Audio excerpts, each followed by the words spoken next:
Hello everyone, and welcome to our channel. I want to address something that many women are not willing to say. Women misunderstood something important. Women believe that the fear of being alone would always keep men in relationships, that the natural human desire for companionship would outweigh any difficulties. No matter how hard things became, they assumed that being without a partner would feel worse than staying.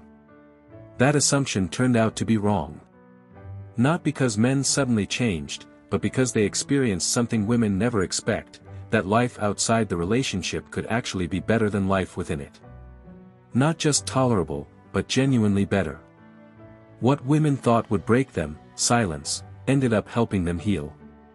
What they believed would make men suffer, being alone, became the very space where they rediscovered themselves. The loneliness women once used as leverage turned out to offer something else entirely: peace. And once a man truly experiences that kind of peace, understands it, and recognizes its value, he becomes difficult to influence in the ways that used to work. You can't shame him into returning. You can't guilt him back. You can't persuade him that what he left behind was better than what he has now, because he has experienced both, and he knows which one he prefers. In this video, I will explain what led to this sudden change, why more men are choosing themselves, why withdrawal is becoming more common, and why our assumptions about what men needed from women may have been more about what women wanted to believe than what was actually true. The first thing you need to understand is what the modern relationship was actually costing him. The obvious costs, time, money, and shared responsibilities, were not the issue. He saw those clearly and accepted them as part of building something meaningful. The real burden came from the less visible costs. It was the feeling of tension in his own home, having to constantly read the mood and adjust himself before he could relax. It was the quiet, ongoing sense of being evaluated in everyday moments: how he spoke, acted, spent his time, or handled responsibilities. Everything was judged and framed as care by one person but felt like constant scrutiny by the other. Then there were the conflicting expectations: be open, but not weak; be driven, but always available; take the lead, but treat every decision as equal; be emotionally present, but not too demanding. Each expectation alone was manageable, but together women created a pressure that slowly drained men. There was also the unspoken comparison, to an ideal that didn't really exist, shaped by curated images of other people's lives. Even if it was never said outright, he could feel that he was being measured against something unrealistic, something impossible to match. He carried these burdens for a long time, not because he didn't notice them, but because he believed they were worth it. He thought the effort was building something meaningful. But eventually, that belief changed. And when it did, everything else changed with it. The second point to understand is what he actually experienced after the relationship ended. A woman had already painted a picture for him. She told him he would face loneliness, that the silence would feel hollow, that he would eventually miss the comfort of shared life, and that regret would follow once the initial sense of relief wore off. But his reality was different. What many men describe is a sense that the air cleared. There had been a constant, almost invisible tension, something so familiar it blended into everyday life. A subtle need to stay alert, to read emotional cues, to anticipate what might come next. When the relationship ended, that background pressure disappeared. He rediscovered his mornings, time that was entirely his. He could wake when he wanted and move through the start of his day without adjusting to someone else's expectations, routines, or preferences. He also regained ownership of his decisions. He no longer had to weigh every choice against how it might be received or manage how and when to present it. That quiet, constant self-editing he had grown used to simply faded away. Most importantly, he reconnected with himself. Not in some dramatic transformation, but in the steady rhythm of ordinary days shaped by what he genuinely wanted, rather than what the relationship demanded. He realized that the person he had been before all the compromises was still there, unchanged, just waiting. And rediscovering that version of himself didn't feel like a loss, it felt meaningful, even restorative. A man who reaches that point doesn't feel compelled to return to what made that rediscovery necessary in the first place. The third thing to understand is the difference between being alone and feeling lonely. These two ideas were often treated as the same, but that wasn't accidental, it served a purpose. A man who fears loneliness is easier to hold on to, because the threat of it keeps him from leaving. But a man who understands the difference between chosen solitude and the deeper pain of feeling unseen while in a relationship cannot be influenced in the same way. The truth is, the loneliness many men experienced wasn't about being by themselves. It was about feeling invisible beside someone who was supposed to understand them. It was the quiet isolation of not being truly known, of having no space for their inner world, of sharing moments on the surface while lacking real connection underneath. That kind of loneliness doesn't come from distance, it can exist right in the presence of another person. It is the experience of showing up physically but not being fully there, of playing a role rather than living authentically. The solitude these men chose is entirely different.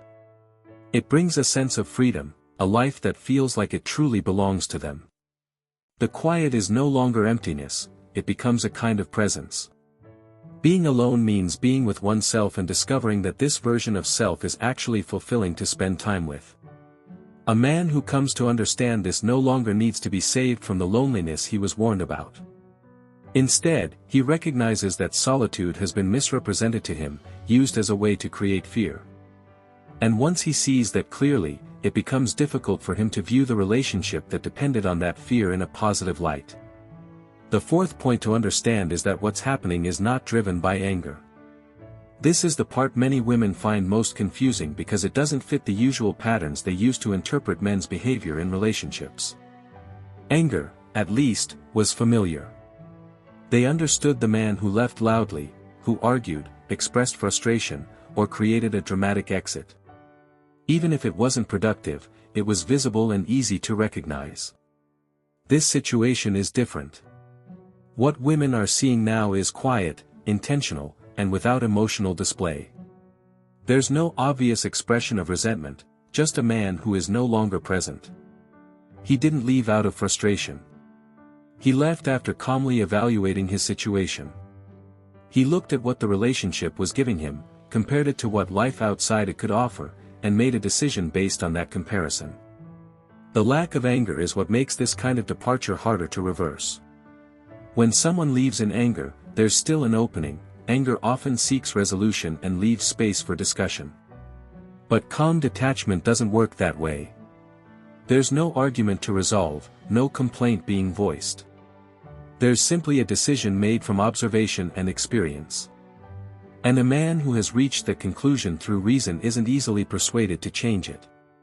He hasn't left with bitterness or hostility, he's simply absent. And that kind of absence is more difficult to respond to because it doesn't invite a reaction at all. The fifth point to understand is what it would actually take to reach him again.